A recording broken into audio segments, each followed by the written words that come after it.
नमस्कार।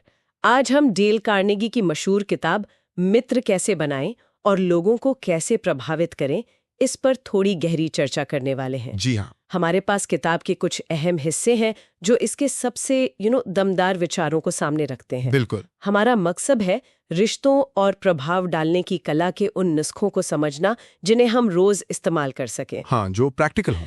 तो एक दिलचस्प पॉइंट से शुरू करते हैं।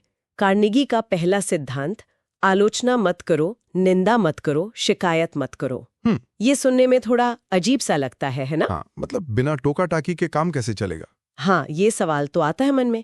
देखिए, कार्नेगी का तर्क ये था कि आलोचना लोगों को सुधारती कम है और डिफेंसिव ज्यादा बना देती है। अच्छा। वो फिर अपनी गलती मानने की बजाय खुद को सही ठहराने में लग जाते हैं, और ये सिद्धांत आज भी उतने ही काम के हैं। क्यों? ऐसा क्यों? क्योंकि ये इंसान की जो बुनियादी जरूरतें हैं ना, उन पे टिके हैं।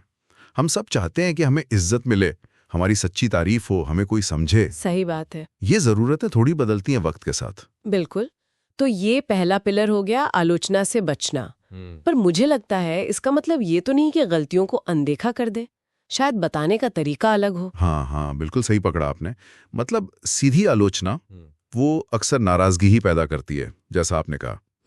इसी से जुड़ा है दूसरा पिलर, सच्ची और ईमानदार प्रशंसा। हाँ, ये बड़ा जरूरी है। पर ये चापलूसी से कैसे अलग है? कई बार लोग कंफ्यूज हो जाते हैं। बहुत अच्छा सवाल पूछा। देखिए, फर्क नियत का है, इरादे का। चापलूसी झूठी होती है, उसमें अपना स्वार्थ छुपा होता है।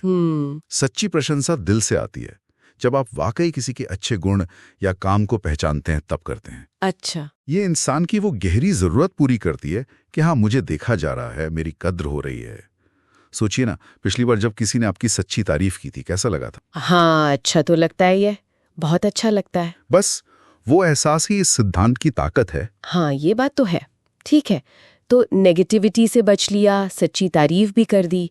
अब लोगों को अपना बनाने के लिए, मतलब पसंद करवाने के लिए क्या करें? कार्नेगी के पास इसके लिए भी कुछ नुस्खे हैं। जी। जैसे दूसरों में सच्ची दिलचस्पी लेना। ये सुनने में तो अच्छा लगता है, पर क्या ये हमेशा मुमकिन है?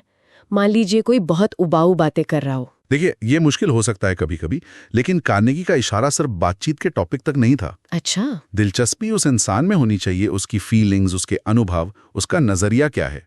और इसका सबसे अच्छा तरीका है एक अच्छा श्रोता बनना, ध्यान से सुनना, सवाल पूछना, समझना। मतलब एक्टिव लिसनिंग। हाँ, बिल्कुल। जब आप ऐसा करते हैं तो सामने वाले को लगता है कि उसे अहमियत दी जा रही है। सही।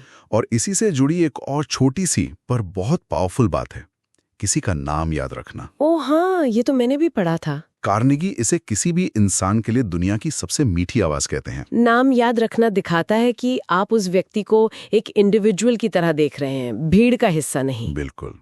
और हाँ, एक साधारण सी मुस्कान, स्माइल, ये बिना कुछ कहे गर्मजोशी और दोस्ती का पैगाम दे देती है। ये बातें हैं तो बड़ी सिंपल, पर शायद रोज की भागदौड़ में हम भूल जाते हैं, है ना? हाँ, अक्सर ऐसा होता है। खैर, मान लीजिए रिश्ता अच्छा बन गया। अब अगर हमें उन्हें किसी बात पर सहमत कराना हो या उनका नजरिया बदलना हो, जो कि अक्सर सबसे मुश्किल काम होता है, तो क्या करें? कार्नेगी का एक सिद्धांत मुझे हमेशा थोड़ा चौंकाता है। कौन सा? बहस जीतने का एक ही तरीका है, उससे बचो। ये तो बड़ा कॉन्ट्रडिक्टरी लगता है। हाँ, सुनने में तो उल्टा लगता है, पर इसके पीछे एक गहरी साइकोलॉजी है। बहस में होता क्या है असल में? क्या होता है? दोनों तरफ के लोग अपनी बात पर अड़ जाते हैं, ईगो बीच में आ जाता है, और आखिर में भले ही कोई लॉजिक से जीत जाए, रिश्ते में कड़वाहट आ जाती है। हाँ, ये तो होता है। तो आप जीतकर भी हार जाते हैं। कार्नेगी का सुझाव है कि बहस करने के बजाय दूसरे इंसान के नजरिए को ईमानदारी से समझने की कोशिश करें। खुद से पूछें वो ऐसा क्यों सोच रहा है, उसकी क्या जरूरतें या डर हो सकते हैं। जब आप एम्पैथी दिखाते हैं, सहानुभूति, तो सामने वाले का रेजिस्टेंस कम हो जाता है। अच्छा। और फिर बातचीत की गुंजाइश बनती है। यानी सीधे टकराने के बजाय समझना। ये तरीका तो फिर लीडरशिप में भी बहुत काम आता होगा, खासकर जब किसी को फीडबैक देना हो या कोई बदलाव लाना हो बिना उन्हें नाराज किए। बिल्कुल बिल्कुल सही। यही कार्नेगी तब वो सिद्धांत आता है, प्रशंसा और ईमानदार सराहना के साथ शुरुआत करना। पहले तारीफ।